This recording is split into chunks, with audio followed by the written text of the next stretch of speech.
Heyo! What's up, everyone? Welcome to the Bench Podcast. I'm Joey. This is Angel on episode 230 today.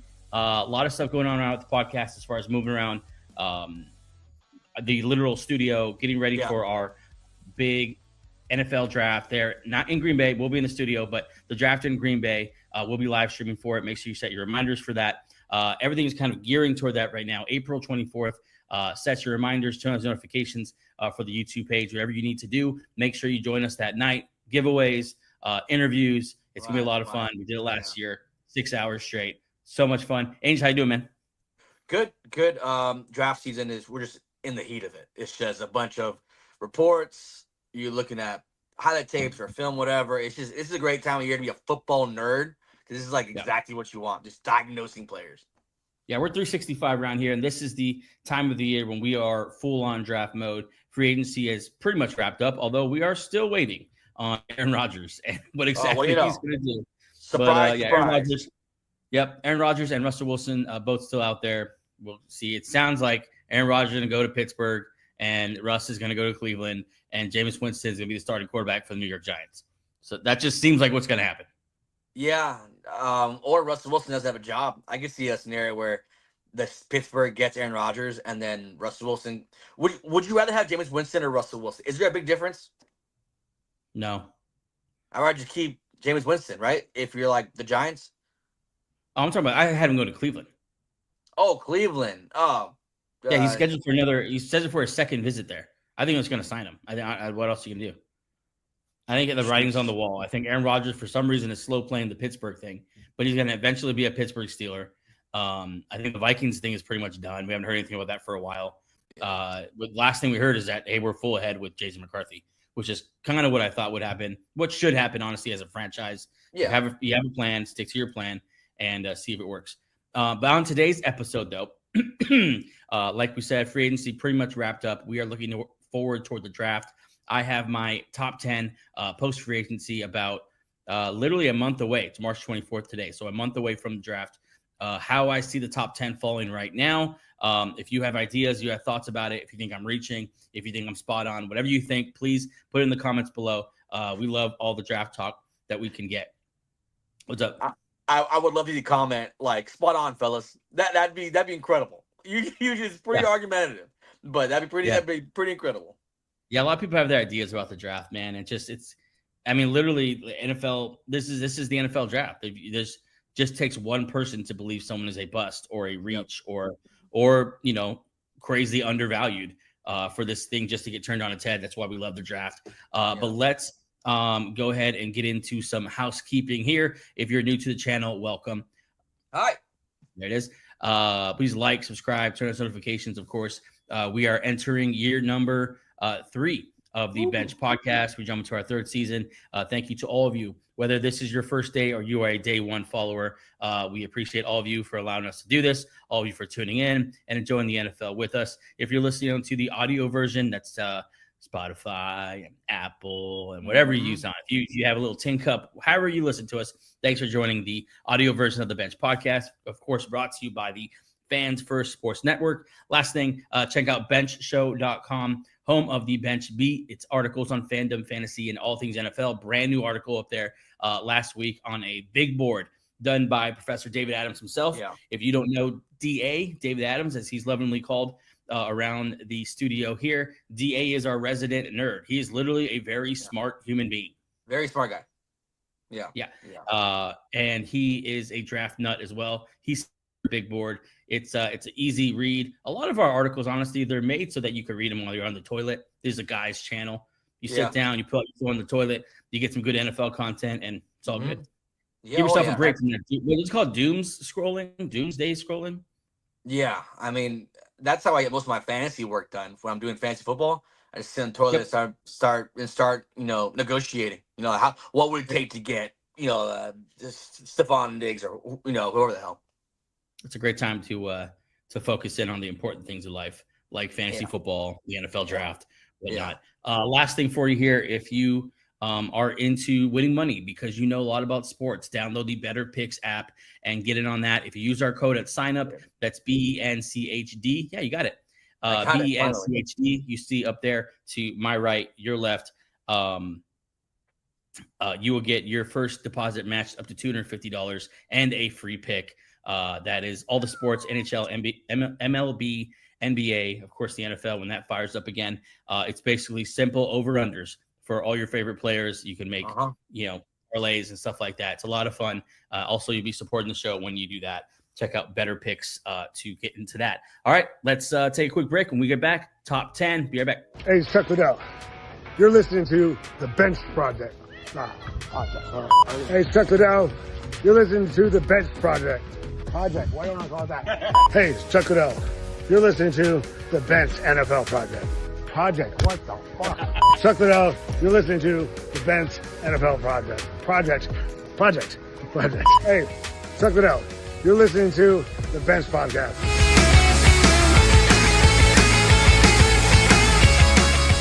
Okay, we are back with our top 10. Before we get into that, Angel has also put together a whole first round mock draft, and he'll be on live on TikTok Monday, Wednesday, and Friday. If you want to ask questions, if you want to tell him he's a complete idiot, whatever you want to do, join him on TikTok, search @Benched Show, and you can follow us on all platforms with that handle @Benched Show. TikTok, Angel, ready for the onslaught of opinions? Yeah, we were live last night for a little bit, and some people have their opinions, but like I said, and I'll be updating this mock draft every time I do it, just in case Aaron Rodgers signs or he doesn't sign. So it's not the same thing. Just I'm saying every time, because right now mock drafts is all we kind of have to hang on to the draft. Mock drafts and just reports on what you get. So I love mock drafts. They're so fun. I freaking love them. That being said, we love mock drafts so much, we're finally going to get to ours here. Okay, here's the draft order for you. In case you need to be reminded, we got the Titans picking number 1, of course. The Browns sliding there at number 2. The Giants, who did hold the number 1 overall pick for a couple of weeks and then kind of screwed themselves at the end of the season there. They number 3, kind of same with the Patriots at 4, and then Jaguars rounding out the top 5. 6 through 10 is Raiders, Jets, Panthers, Saints, and Bears. Let's get into it here. With the number 1 overall pick, I have the Tennessee Titans taking quarterback Cam Ward out of Miami.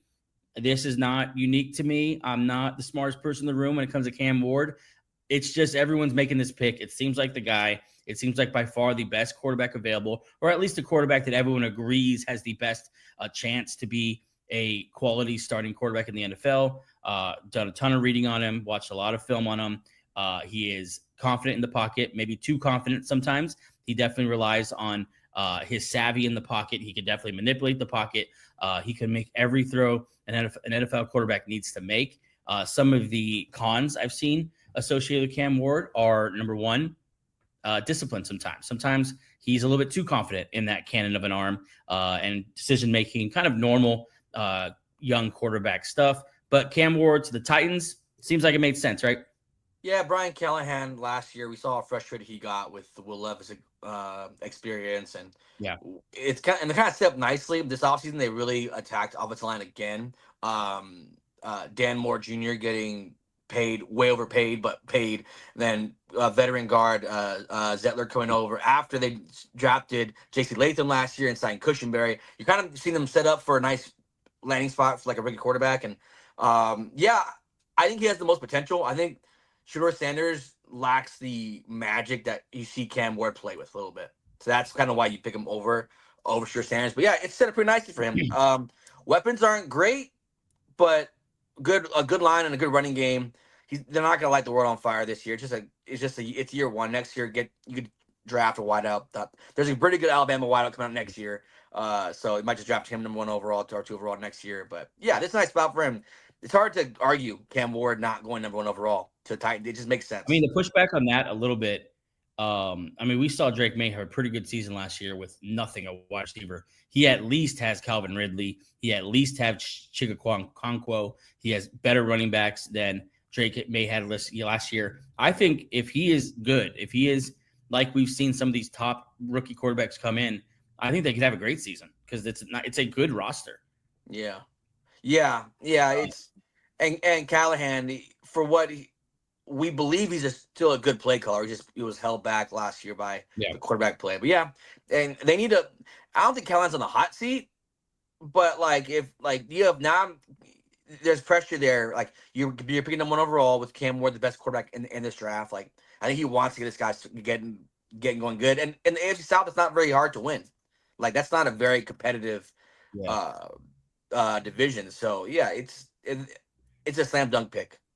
Yeah, there's just not a Will Levis anymore for you to blame it on. So it's kind of going to fall on Callahan. There's obviously going to be his handpicked quarterback, whatnot. But I think it's a good chance for a young quarterback to succeed there in Tennessee. Let's move on now to the Cleveland Browns. I have their top needs as number 1 quarterback. We all know about the Deshaun Watson disaster. He's trying to make a comeback from a torn Achilles and then a re-injured Achilles, and also one of the league's worst contracts ever handed out after one of the league's worst trades ever carried out. Just as bad as things could have gone with that whole Deshaun Watson situation, that has happened.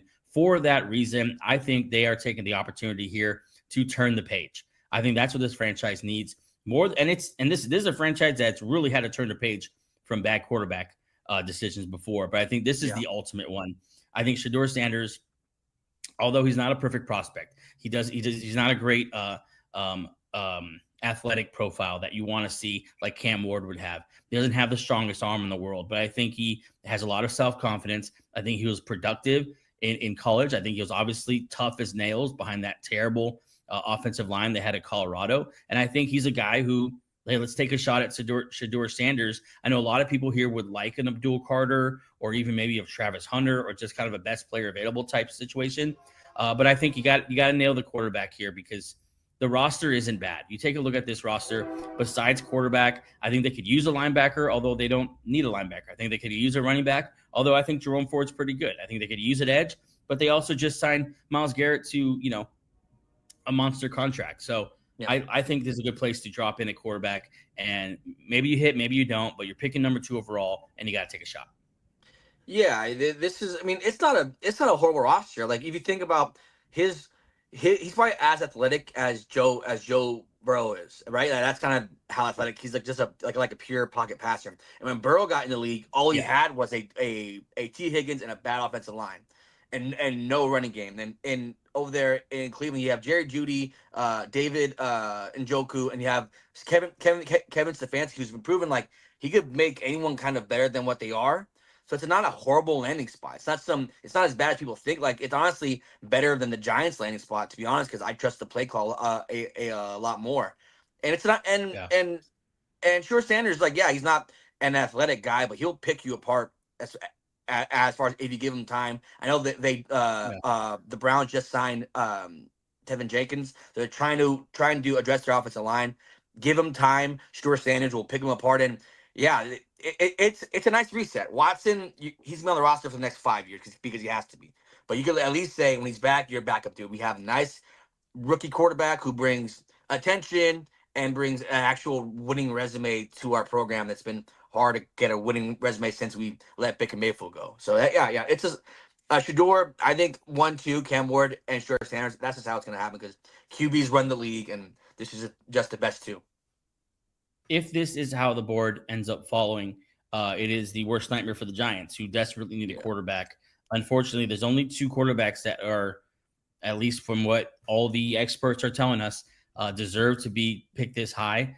I think there could be a possibility for you to just go roll the dice on the Jackson Dart or, another one of these quarterbacks that you think may go this high. But it seems like these guys need to win. These guys, meaning Brian Daboll and Joe Schoen, need to win, and they need to win this year. And so I think taking a rookie quarterback, especially a reach of a rookie quarterback, would be quite the gamble because you need to win this year. Who knows how ready that quarterback is. Although with the recent signing of Jameis Winston, I actually think it's more possible now that they take a rookie quarterback and not have to play him. And maybe who knows, maybe John Mara, the ownership group there gives them a little longer to develop their own guy.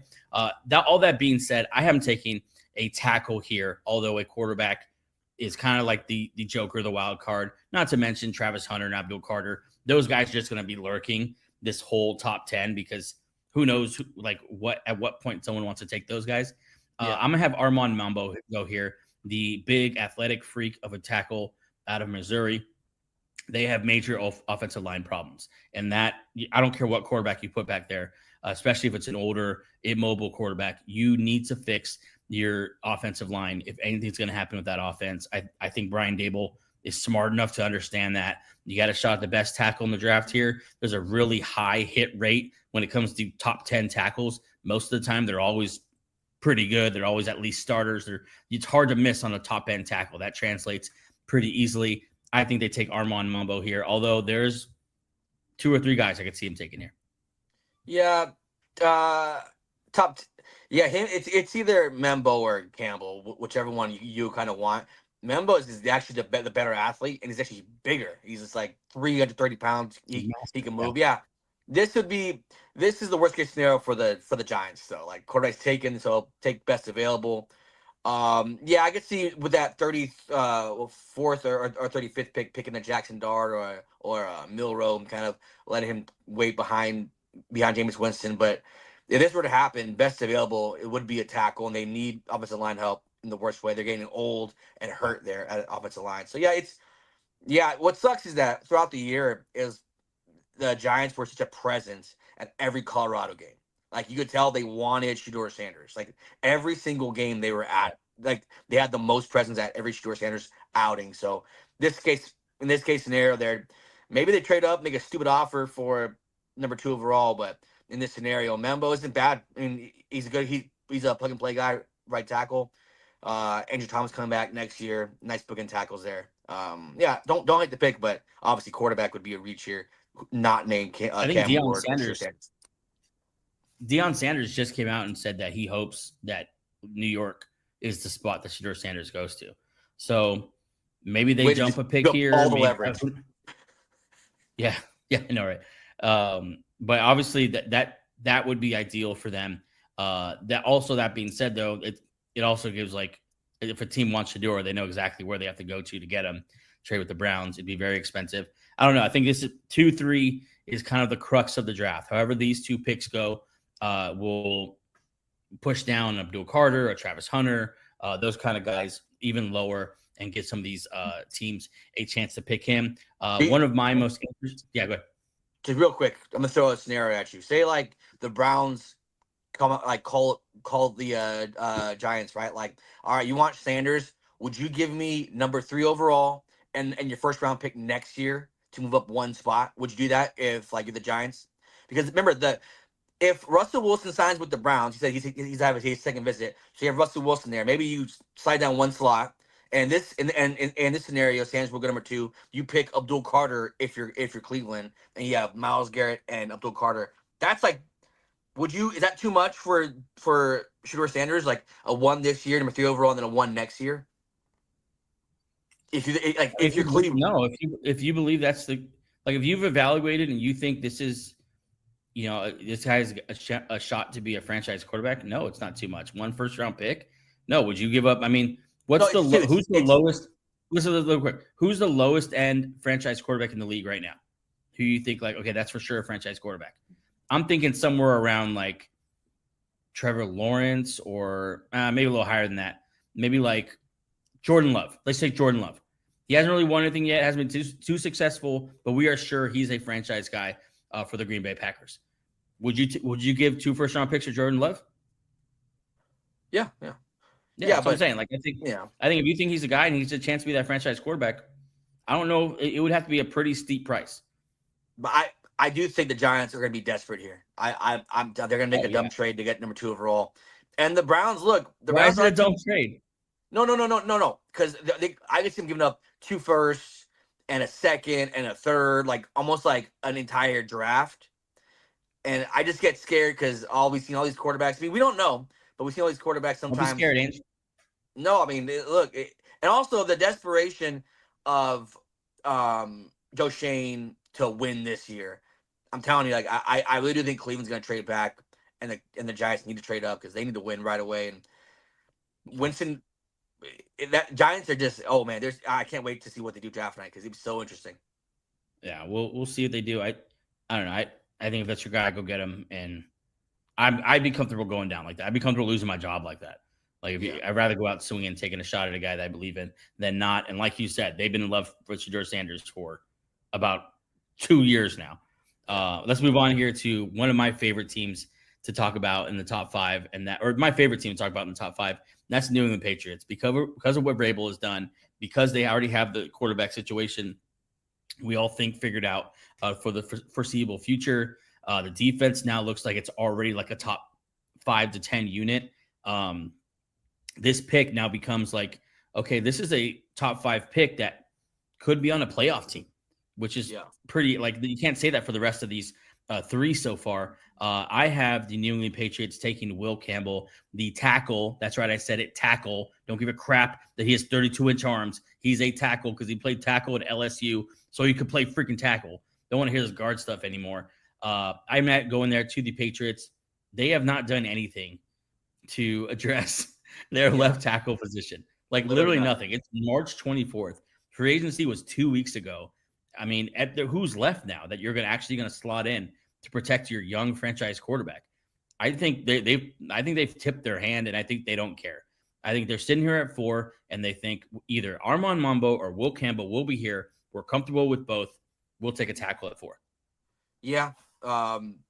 This is a nice spot because maybe a desperate team wants to come up and get a Abdul Carter. That too. Trade. Because, like, look, Patriots, for as much as we love their defense, their offense has a lot of holes. Like, they don't have a good offensive line, really. They have no wide receivers, and the running game is kind of okay. So, yeah, Patriots here, they're sitting here, and maybe they love Campbell, who's a very good left tackle prospect, and you have a quarterback. So, yeah, that's a great pick for them. They need it in the worst way. I know they signed Morgan Moses, and then they signed the ex Vikings center. I'm blanking on his name. Bradbury. Yeah. So yeah, this is a slam dunk pick. Start building your line slowly, and then this is a nice draft as far as guard. I mean, in the second round, you'll go get Booker out of Alabama. Start building a O line like that. But this is a good, nice trade back too. Classic trade back team too. Patriots used to trade back all the time. Yeah, I could totally see that happen as well. For those of you, though, I'm sure there'll be people, that's a reach, and it might be a reach. But to be honest, I don't know. You don't know. The people you watch on TV don't know. It's all kind of our best guesses here. But another reason I like them taking a tackle here is because you look at free agency and what tackles go for. Like you said, Dan Moore got paid 4 years, $82 million. I mean, it's just contracts that will strap in, almost not like a quarterback, but it's getting pretty close. I would rather take that guy in the draft, have him have a tackle on the cheap for 5 years. It's almost as good now as having a quarterback, an okay quarterback on the team for that long as well. And so I think positional value also plays into it. Let's move ahead here to the number 5 team. Round out the top 5 is the Jacksonville Jaguars. And this is where I have Travis Hunter going. I think this is an awesome spot for him to be all he can be. Not to be too corny with it, but immediately he slots in as the number 2 receiver next to Brian Thomas Jr., last year's phenom. That is a great one. I mean, that's so exciting to see those two guys line up next to each other. And then you can use them on defense as well. And I don't know if he needs to be your number 1. Tyson Campbell's pretty good. And so maybe you have Tyson Campbell, Travis Hunter out there situationally. And I think he has a chance to really bloom and be the face of that franchise. I mean, I know they want Trevor Lawrence to be, but Travis Hunter just might immediately be the best player on that team. Yeah, him next to Brian Thomas Jr. would be freaking electric. Just throw the ball downfield. So one of them's gonna like grab him. And Lee and Cohen, the new head coach, just came from a system where he saw, man, if I have 2 good wideouts, I can kind of do whatever I want, which would be Brian Thomas Jr. and Travis Hunter. Yeah, this is a great pick. They need some life. Like, how many blue chip players are on the Jacksonville Jaguars? Like, they need some talent. You want to build the team right, start getting blue chip. And to get some people view the best player in the draft at 5 is such just like a gift to the Jacksonville Jaguars fans. This is a slam dunk pick. I would say trade back, but if he stays there at 5, just stick and pick, man. Travis Hunter, run it in and say, we got the best player in this draft. Yeah. Let's build from here. I don't think I totally disagree with that. I don't think there's a situation where the Jaguars should trade back here. No, whoever falls to you. You don't trade back. Yeah. Oh, okay. I was going to say, I think whoever falls to you, you have so many needs and so few, like you said, blue chip players. I think you can use one of these topping guys wherever. I mean, I guess maybe if an Abdul Carter falls, you don't quite need him. We've talked about maybe you take him anyway. I mean, I don't know. We'll see. I think the Jaguars are in a great spot here. I'm excited about what Liam Cohen could do there with Trevor Lawrence and everything they got going on in Jacksonville. Although they might just be one of the worst teams in the league again. Let's move on here to the Las Vegas Raiders. If this happens for the Raiders, man, what a start to the Tom Brady era and Pete Carroll era. Pairing Abdul Carter, who is an absolute menace. Abdul Carter legitimately might be the best player in this draft. Like we say about Travis Hunter, it's equally as likely as it's Abdul Carter. He is a pass rusher made ready right now. You pair him with Max Crosby, Christian Wilkerson, and Patrick Mahomes isn't too pumped about that. I'll tell you that. Yeah, and we saw the impact of a rookie pass rusher. Look at the Rams last year. Jared Verse was winning games for them. He was causing havoc, and he was only. I mean, I know they have a good pass rush team, but he's the best one as a rookie. And look what he did for that entire defense. Yeah, Abdul Carter here falls, and not often do you get to fall to a spot where you have a guy at Max Crosby's level on the other side. So you're not seeing double teams. You're seeing a bunch of one-on-ones in a division where you have the Chiefs tackles have sucked for a long time. The Broncos right tackle McGlinchey is not very great at pass blocking. The Chargers have good tackles, but still, we just saw, like you said, Super Bowl, Patrick Mahomes, get to him without rushing, without blitzing. Yep. Abdul Carter, Max Crosby, Christian Wilkins is it's hard to find a good threesome as talented as those three. Yeah, they even have. I mean, Malcolm Kuntz too. Watch out for him. You get that kind of guy behind Abdul Carter and Crosby. Yeah, a lot of people obviously want Ashton Jeanty here. I think it's more likely to take Tet McMillan here. Either one, I wouldn't take above Abdul Carter, obviously. I think you take Abdul Carter. You do not pass on him for any running back prospect in this draft, even the great Ashton Jeanty or Tet McMillan, who I think is a better fit for this roster. I think they need a receiver more than they need a running back at this point. But those are two names that are common here to the Raiders. And I'm sure a lot of Raider fans want one of those two guys. They're so flashy. It probably sucks having lost Josh Jacobs and seen him blow up with the Packers. And so, yeah, we'll see. Let's move on here to the Jets, which they're always interesting. New head coach Aaron Glenn's there. They brought in Justin Fields, which we're a big Justin Fields show. And so we're going to be big fans of that for sure.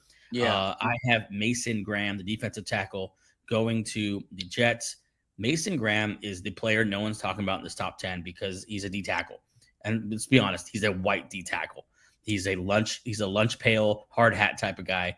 But Mason Graham is such a stud. He has the chance to be one of the top 5 to 10 tackles in the game when he is fully fleshed out as a veteran. I think him falling here to the Jets next to Quinnen Williams is fire. Those young DNs, the linebacking core. I think this front seven would be so good with Mason Graham. Yeah, you can see them being tempted with tackle, but I think even at this point, you see Mason Graham fall to you. That D line becomes probably the best D line in the AFC East. That's a very good D line. Just with Quentin Williams alone, like that's already in conversation. Then you have Jermaine Johnson and Will McDonald. Will McDonald had a breakout year last year. You would know because the Jets were so bad. Then you just drop in Graham. This is a very tough and very versatile defensive line. Yeah, that's what you need too. And like in the AFC, so many good quarterbacks. You need to be able to rush them without blitzing. With these four, that's incredible work. And the Jets, like I said, they signed Justin Fields. Now you take a quarterback in the 4th, 5th round if you want to just see what he could be down the line.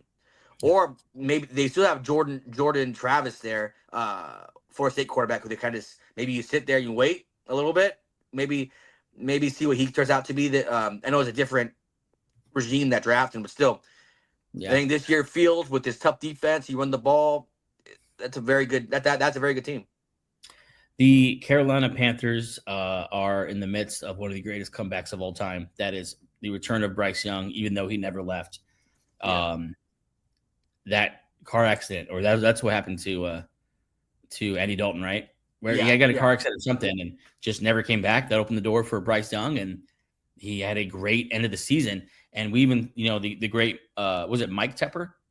That the owner, the idiot? Dave Tepper. I mean, it's at the end of the season, I don't know if you remember this or not, he told the media straight up, I think we found our guy. So I don't know if he is the guy, but this is their plan going forward. I'm for it. I don't like Tepper, but I think, man, let this guy, let him see. Like, who knows? Third year breakout, why not? Or you're really second year breakout. Now let him continue to build that. I think in that spirit, you go get Bryce Young, a legit wide receiver one in Tet McMillan. I'm not gonna. I mean, try to what, Tetairoa. I don't know. Yeah. Tet McMillan. He ran the 40. Answer that question. He's fast enough. 4.40, I think, something like that. He's a big guy. The latest comp I've seen is Drake London, which everyone likes, but better after the catch. So I'm thinking Drake London, like a Cooper Kupp. He's a big-bodied technician with a wide catch radius, great hands. He was productive there at Arizona State. I've seen him matched up with Travis Hunter and hold his own. I think Tet McMillan is an absolute stud. You put him on this roster, man, with Bryce Young. We've seen what a receiver has done to young quarterbacks before. I love this here. Sleeper pick, Jahdae Campbell, what my favorite inside linebacker prospect in like the last 3 years. He could go here as well. First round pick. That's really former high. First round pick. Dan Morgan, middle linebacker in his own right for the Carolina Panthers, is the GM for the Panthers currently. You can't imagine he sees this kid and thinks, I know the importance of a middle linebacker position, not to mention the return of the off-ball middle linebacker in the NFL. We saw Zach Bond paid. We saw Chiefs guy, Nick Bolton paid. I think, I don't know, sleeper pick, but I like Tet McMillan here. You good with that? Yeah, Tet is great. There's a great spot. Xavier Legette drafted last year. He moves down to a number 3 because you still have Adam Thielen there. You have Sanders there. They're tight end that they drafted last year. You have you have a nice rotation of like veteran backs. Yeah, I think you make it easier for Bryce Young, who has an improved offensive line. So you never know. Like, this is another division that's not too hard to win. So you never made Bryce Young elevate his game to another level with a true big body number 1 wideout. This is a great pick. And then you start to hear whispers after the draft, like, can Carolina sneak into the playoffs in a wild card or even win the freaking division, become the 4th seed or 5th seed in the NFC would be insane. Yeah, I think the Panthers are closer than where people think. Pass rusher would also be a spot I would think they want to attack here. Depends on how much they like Jalen Carter, but this is a great pick, and like you said, David Tepper, I would like to know his whereabouts on the day of the Andy Dalton car accident. I want to know if he was the one who wanted Bryce Young back. Look, man, this guy once upon a time went to a restaurant that didn't like what they were saying on the billboard. He's an idiot. So who knows? I'm not getting into David Tepper. I'm not doing it. I refuse. But listen, I'm check out the new hat, by the way, new Eagles hat. I'm an Eagle fan, and one of the teams that played the Eagles tough down the stretch was the Panthers. They very nearly beat the Eagles down when the Eagles were playing their best football. They were that hot at the end of the year. They were playing that well. The buy-in was there, and I'm excited about the Panthers. If they get Len a wide receiver 1, I'd be super excited. New Orleans Saints are next. They traded away their franchise cornerback. I mean, their staple, at least a cornerback for the last couple of years. I think they immediately replaced them with Jahdae Barron, cornerback out of Texas. I don't like Will Johnson here. He's hurt too much. He's currently hurt again during the draft process. I love him as a prospect, but I'm seeing Sidney Jones all over again. I go Jahdae Barron here. I think he's a much more sure pick. I think he does everything on the field you want a cornerback to do. He's a great tackler. He's a very instinctual blitzer. And then a great cover guy. I think you pair him with Cooley McKinstry, and that's a wrap at defensive back for the next 5 to 7 years. Yeah, I mean this roster is just confusing because they have I was thinking pass rusher, but they just signed Chase Young to a big deal, which is fine. I think Chase Young's a very good, not great, but very good defensive end. You should have Cam Jordan there on the outside. You have Brian Brzee at the defensive tackle. So there's that's kind of fixed. You think they signed Justin Reed free agency to pair with the Honey Badgers. That's done. Yeah. The only spot I would think would be wide receiver, but not this early for anyone else not named like Ted or Travis Hunter. So yeah, this would be the kind of the best available. And Barron here is just that would just be a nice breath of fresh air. You like you said, they got rid of Latimer. You replace him with Barron the next year. Yeah, it's a nice pick for a team that doesn't know what they want to do. They're gifted a nice cornerback here. So we saw last year. God, I always forget his name. The tackle who got picked early by the Titans. J.C. Latham get picked in the top 10. Everyone had him slotted in at the end of the first round type guy. I think there's another spot you could possibly see that. Josh Simmons or what's the other guy's name? Banks. Yeah, Banks. Yeah. So many guys there. Yeah. Yeah. One of those tackles maybe because they need a tackle as well. They need a right tackle to kind of solidify that line. I could see that happening here as well. Let's move on to the last pick here, the top 10. That's Chicago Bears. I am taking the running back Ashton Jeanty out of Boise State. Listen, the roster's so good. I know they keep losing. I know the roster is supposed to be really good every year, but after what Ryan Poles and new coach Ben Johnson have done in free agency, the roster there's no obvious holes in it. You're good at safety. You're good at cornerback. You're great at linebacker. You're pretty good at defensive line. Now you have a good offensive line. You have great weapons. You already have a running back, but I think DeAndre Swift last year proved he's not the guy. I think he's been proven that. I think the Bears finally believe it. They have a chance to drop in a real impact type player. The running back is back, baby, and I think Ashton Jeanty is a perfect fit for the Chicago Bears and Caleb Williams. I mean, what do you think? Is it a reach taking running back at 10 here?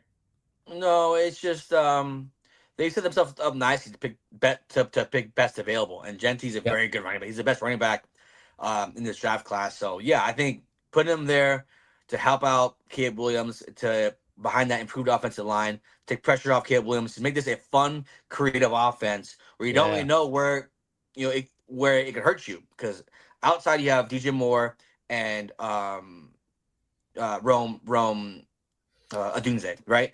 Backfield, you would have Jeanty, you would have Swift. There's two guys who can catch the ball and run the ball, improve the offensive line. And on top of that, you have Caleb Williams, who kind of like his comp would be like not saying this, but he's like a playmaking quarterback. So under Ben Johnson, this offense now becomes versatile. Like, you don't know where it could come from, which is what the Lions were good at last year. You don't know, it could be a Laporta day, or it could be a Jahmyr Gibbs day. It could be like, that's what was so good about that offense last year. Because when you have so many weapons, you tried to recreate that here with a Jeanty pick. We're like, yeah, this is not only a good offense, a talented offense, like, where there's first round picks everywhere, and there's great offensive line play and great play calling. It's a slam dunk pick, and it's the sexiest pick in the top 10 besides Travis Hunter, because it's a running back. Just you can see how impactful a running back is now that we've seen Saquon Barkley, Derrick Henry do their thing last year. You see how impactful it is, and on this team, the hype would be insane if they were to draft Jeanty. It would be just last year was insane, and this year would be even more insane because of all the stuff they've done in preparation for their next season.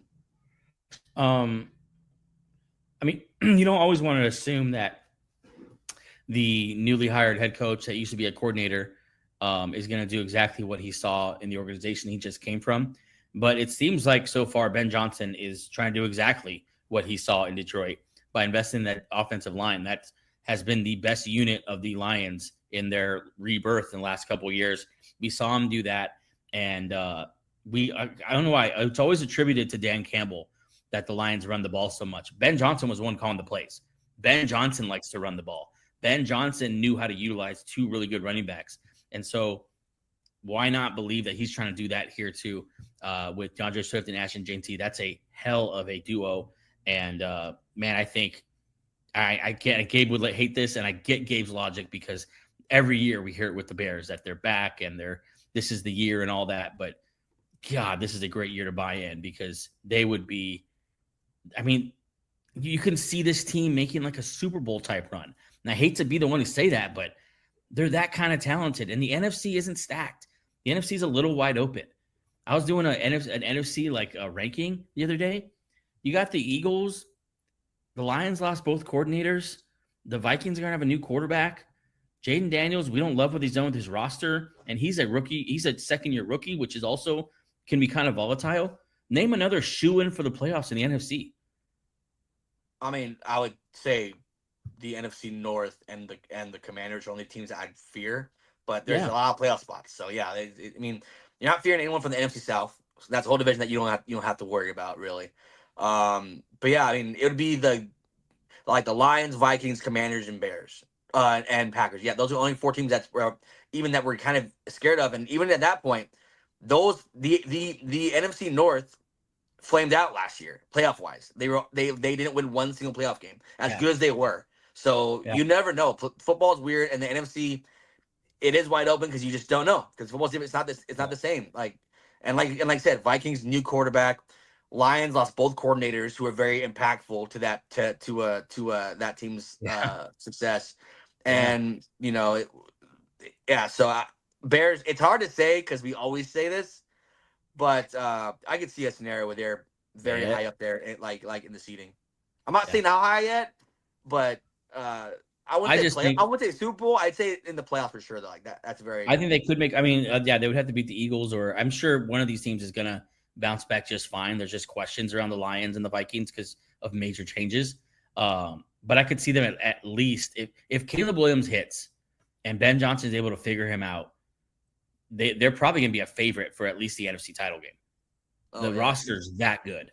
Yeah. I mean, I think if you took out quarterback, which obviously is a big thing, but besides quarterback, rank the rosters in the NFC North. I mean, the Vikings roster is good with better than the Bears. Yeah, I like the Vikings roster. They don't have anyone close to Justin Jefferson. I'm saying the whole roster, though. Oh yeah, I would say I think the offensive line is better, but the offensive line is better. Garrishaw and O'Neal are really good. Yeah, but all that being said, the Bears roster is like very good roster. Like this is a very good division. So like I love that.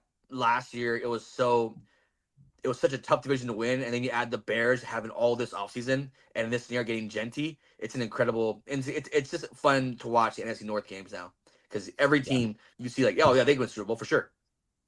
Yeah, this is my top 10. I'm pretty pumped about it.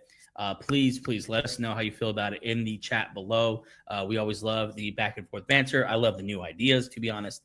And that is all I have for today. Before we go, make sure I'll remind you one more time, join Angel on TikTok Monday, Wednesday, and Friday live to discuss his full first round mock draft. He'll be going through pick by pick, answering your questions, maybe a little debating. I'm not sure what you're going to do on there. Maybe I'll jump on with you at some point. I don't know. Probably not. We'll see how it's going for you. If they're being mean to you, I'll probably just stay off. Okay. Good. Fun. Thanks. I love mean comments. Yeah. Thanks for the backup. That's all we have for today on episode 230. We'll see you again on, Monday? We'll see you again on Wednesday, the brand new show. Until then, peace. Good.